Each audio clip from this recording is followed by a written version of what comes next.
Hello everyone and welcome back to our channel. We are excited to have you here as we continue our in-depth exploration on the software development lifecycle.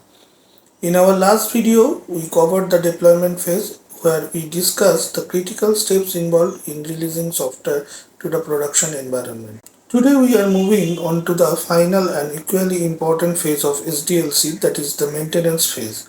This phase ensures that the software continues to operate smoothly and remain up to date long after its initial deployment. It involves activities such as bug fixing, updates, performance optimization, and more to keep the software in top shape. We will delve into the key activities involved in the maintenance phase and explain why this phase is essential for the longevity and success of any software product. Understanding these activities will give you insights into the ongoing efforts needed to sustain high quality software. So let's get started and explore the maintenance phase in detail. Don't forget to like, subscribe and hit the bell icon to stay updated with all our latest content. Let's dive in. The maintenance phase is the final and often overlooked stage in the software development lifecycle. While development focuses on the creating software, maintenance ensures its long-term viability. This phase involves a continuous process of updates, bug fixes, enhancements, and adaptations to meet evolving user needs and technological advancement. Effective maintenance is critical for ensuring software remains functional, reliable, and relevant over its life cycle. Let us see here bug fixing and different steps involved in it. 1. Identifying defects. This involves recognizing and documenting any discrepancies in the software's behavior from the expected functionality. This could be through user reports, automated testing, or performance monitoring. 2. Analyzing the root cause. Once a bug is identified, developers delve into its origins. This involves inspecting code, configurations, and dependencies to understand why the bug occurred. This analysis is crucial for providing a permanent solution. 3. Implementing fixes. The final step involves correcting the code, adjusting configurations, or updating dependencies to eliminate the bug. This requires careful testing to ensure the fix addresses the issues without introducing new problems. 4. Testing and deployment. This fix is thoroughly tested in various environments to verify its effectiveness and prevent regressions. Once validated, the fix is deployed to the live system either through a patch or a full update. Updates and enhancements. User feedback, feature requests, and technology advancements. User feedback. Regularly collecting user feedback is essential for understanding how the software is being used and identifying areas for improvement. This feedback can be gathered through surveys, forums, support tickets, and analytics. Feature request. User feedback often translates into the feature requests. These requests provide valuable insights into the user's needs and expectation, guiding the development of new functionalities. Technology advancements. Staying abreast of new technologies and advancement can lead to opportunities for enhancing the software. Integrating new technologies can improve performance, security, or user experience. Let us understand here what are the steps involved in the performance optimization.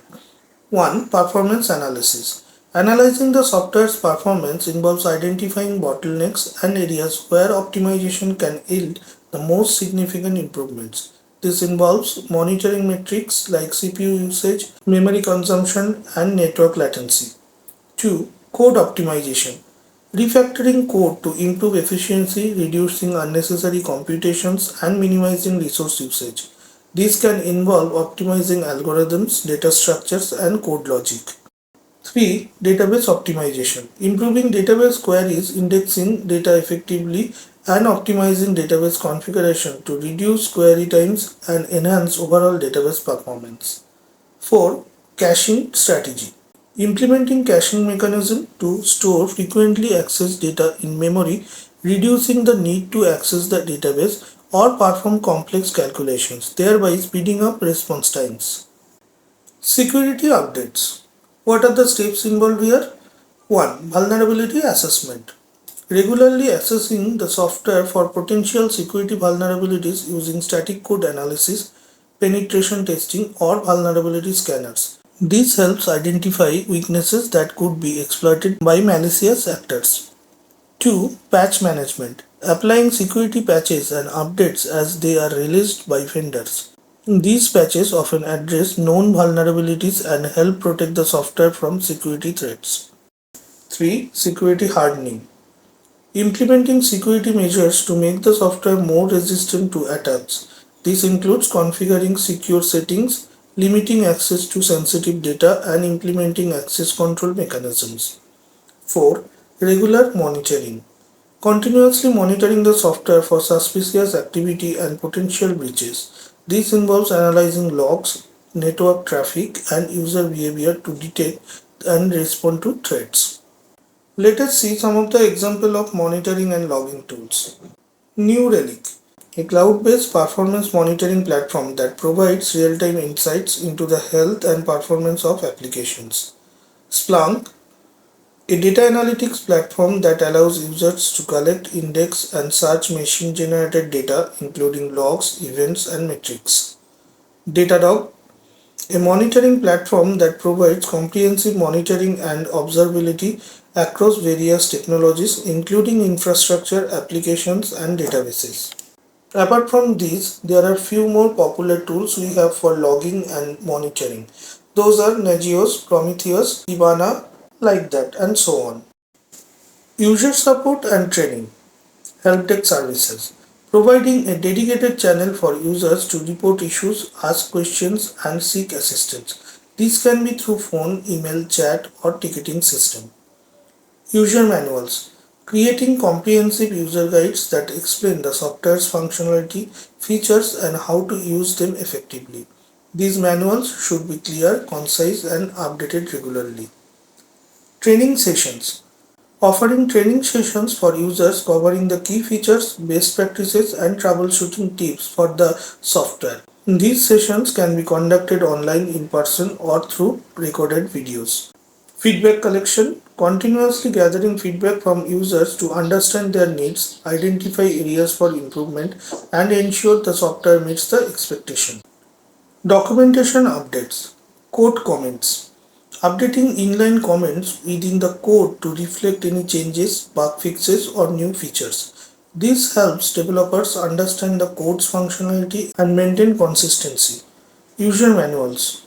Ensuring that user manuals are up to date with the latest changes, including new features, updated workflows, and bug fixes. This helps users navigate the software effectively. Technical documentation. Updating technical documentation that details the software's architecture, configurations, and dependencies. This helps developers understand the system's overall structure and make informed decisions. Release notes.